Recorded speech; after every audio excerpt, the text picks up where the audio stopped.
Welcome, my name is Colleen Tauke. I'm the sewing specialist here at Fons Porter. In this Sew Easy tutorial, I'm going to show you how to make crazy piece blocks. I've got one here on the Sewing Center, but I've got a table runner that uses 3 blocks, and they all have about the same shape center, a five-sided shape, and then from there the fabric's just kind of an array, all from one fabric line, but you could even scrap it up and do all kinds of different fabrics.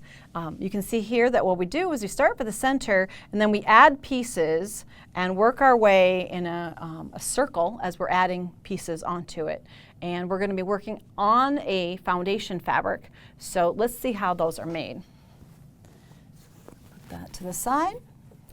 Here I have a smaller, simpler block. You can decide to make as many pieces along this as you want, but you can see on the back that I'm working on a muslin foundation so that I have something to stitch into. My block is stable and it won't get out of shape. So we're going to start with a piece like this. Now a 5-sided shape is something nice to start with. As quilters, we tend to use 4-sided shapes, rectangles and squares most of the time.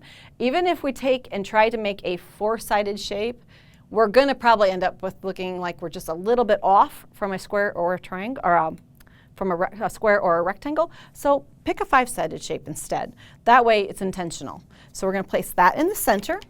Now if you are worried about that shifting as you're working and adding pieces onto this, you can just take a little bit of fabric glue and add to the back, and then position your first piece in the center like that. And that way, as you're working back and forth in the sewing machine, it won't shift out of place.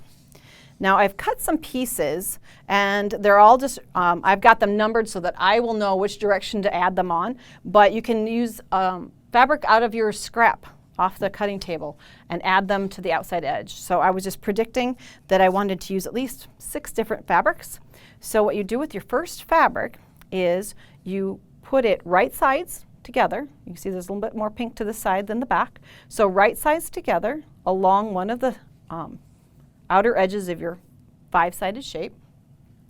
If you want to put a pin in there, depending on how far you need to move from your cutting area or work area to your sewing machine so that it doesn't shift, we're going to just put a 1/4-inch seam along that edge to begin.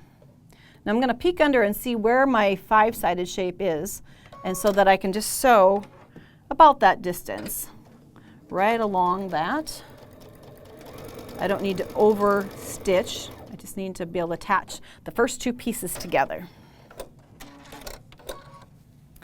And as I open that out, you can see that I stitched, there's a little bit of a wing on each end. That's okay. We're going to add our next piece. Now as you see here, you have got a nice clean 1/4-inch seam, but as we go to add pieces, we won't have such a nice clean edge right away, but we're going to create one. So let's take the next fabric. Now, like I said, these can be irregular shapes, but what you do want to see is they have at least one straight edge so that when you're joining them together and overlapping them, you have something to follow with your presser foot, so you know where your 1/4-inch seam is. So I'm going to stitch from here down across. And don't worry about that extra fabric out there. I'll show you in just a second how we're going to trim that away, because we don't want to add too much extra thickness to our quilt patchwork, and we want it to have about a 1/4-inch seam allowance. So we'll stitch that one. And as we take it out, you can see there I have stitched across. We want to take this out of the layer because it's going to go over the top like this, and we would have a thick sandwich of fabrics after a while. So what we're going to do is we're going to fold the base fabric back and away, and we're going to use a rotary cutter. You could use scissors also if you'd like to, but make a nice clean cut, making sure that the underneath fabric is tucked away. I'm going to just trim that away. And we just continue in that same manner all the way around the block. Pop this back out, lay it out flat. Finger pressing will work for now, or you can take it to the iron also. But then you just take another fabric, right sides together, stitch along here, flip it out, check to make sure it covers nicely, and you can trim this off. Then you're going to work your way around until your base fabric is completely covered. So you can see here that my base fabric is sticking out over here, so I'll have to add another piece. But work your way in a clockwise fashion around your center. When you have that base fabric all covered, I've got one here that's already, I've got all my pieces. You can see none of the background base fabric is sticking out any longer. If I turn to the back, this block then is ready to be trimmed.